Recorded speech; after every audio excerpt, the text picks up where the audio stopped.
ఒక్కసారి కొమ్మూరి గోల్డ్ కి కాల్ చేయండి. తాకట్లో ఉన్న మీ బంగారాన్ని విడిపించి మార్కెట్ ప్రైస్ కి వాళ్ళు కొనుక్కుని మిగతా డబ్బులు మీకు ఇచ్చేస్తారు. హలో అండి, అందరికీ నమస్కారం. తమిళనాడులో విజయ్ గెలుపు తర్వాత ఆ ప్రభావం ఆంధ్ర రాజకీయాల మీద పడింది. విజయ్ గెలుపు కోసం ప్రశాంత్ కిషోర్ పనిచేశాడు. విజయ్ పార్టీ టీవీకే పార్టీ స్ట్రాటజిస్ట్గా విజయ్ గెలుపు కోసం ప్రశాంత్ కిషోర్ తన స్ట్రాటజీలతో పనిచేశాడు. ఇప్పుడు మళ్ళా ప్రశాంత్ కిషోర్ జగన్మోహన్ రెడ్డి కోసం పనిచేయబోతున్నాడు. 2029లో జగన్ని అధికారంలోకి తీసుకురాబోతున్నాడని కొంతమంది వైసీపీ సోషల్ మీడియా బ్యాచ్ ప్రచారం స్టార్ట్ చేసింది. నిజానికి వైసీపీ 2019లో అధికారం రావడానికి, జగన్ ముఖ్యమంత్రి కావటానికి ప్రశాంత్ కిషోర్ కీలకమైన పాత్ర. అప్పుడు జగన్మోహన్ రెడ్డికి, వైసీపీ పార్టీకి స్ట్రాటజిస్ట్గా వైఎస్ జగన్మోహన్ రెడ్డి ఉన్నాడు. కానీ తర్వాత కాలంలో జగన్మోహన్ రెడ్డి పరిపాలన చూసిన తర్వాత నీకో దండం, నీ పార్టీకో దండం, నీలాంటోడికి ఎన్నికల స్ట్రాటజిస్ట్గా పనిచేస్తే నా పరువు పోయింది అని జగన్మోహన్ రెడ్డితో పక్కకు జరిగి, అయితే అప్పుడు ప్రశాంత్ కిషోర్ పక్కకు జరిగిన తర్వాత ప్రశాంత్ కిషోర్ టీంని వైసీపీ లాక్కుంది. ఇప్పుడు ఐప్యాక్ టీమ్గా మనం పిలుస్తున్నాం కదా, ఈ ఐప్యాక్ టీం అంతా కూడా ప్రశాంత్ కిషోర్ టీమే. ఆంధ్రప్రదేశ్కి సంబంధించిన ఐప్యాక్ టీం మొత్తాన్ని కూడా వైసీపీ లాగేసుకుంది. దానికి కోఆర్డినేటర్గా చెవిరెడ్డి భాస్కర్ రెడ్డిని పెట్టేసి ప్రశాంత్ కిషోర్కి ఐప్యాక్కి సంబంధం లేకుండా చేసింది. ఆ కోపం ప్రశాంత్ కిషోర్కి గట్టిగా ఉంది. అందుకనే 2024 ఎన్నికల కంటే ముందు వైసీపీ ఓడిపోతుంది అని డంకా బజాయించి చెప్పాడు ప్రశాంత్ కిషోర్. అయితే ఇప్పుడు వైసీపీ సోషల్ మీడియా వల్ల ఆ ప్రశాంత్ కిషోర్ మళ్ళా రాబోతున్నాడు, జగన్ కోసం పని చేయబోతున్నాడు.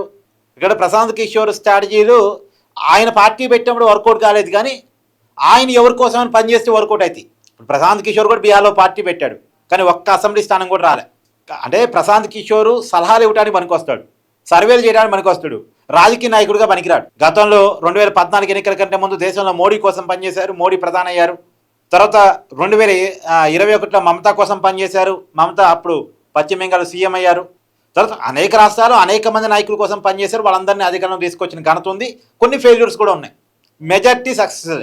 అయితే ఇప్పుడు మళ్ళీ ప్రశాంత్ కిషోర్ జగన్ కోసం వస్తున్నాడు అనగానే అతని గురించి, జగన్ గురించి ప్రశాంత్ కిషోర్ చెప్పినటువంటి మాట ఇప్పుడు వైరల్గా మరి ఒకసారి చూడండి.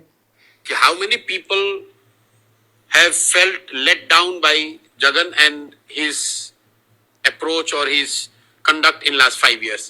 यही शर्मिला रेड्डी हैं जो 2019 में जगन मोहन रेड्डी वाईएसआरसीपी के लिए रात दिन मेहनत करके उनके लिए प्रचार किया था.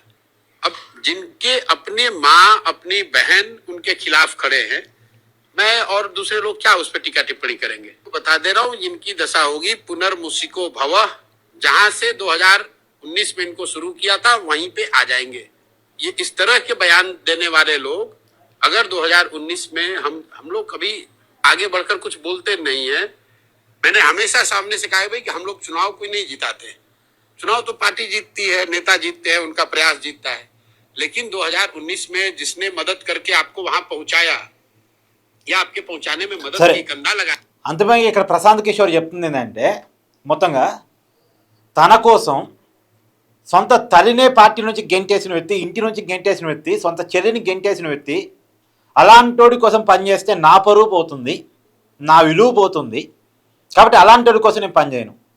ఇప్పుడు విజయ్ వీళ్ళంతా వేరు, వాళ్ళకు ఒక పొలిటికల్ వాల్యూస్ ఉన్నాయి.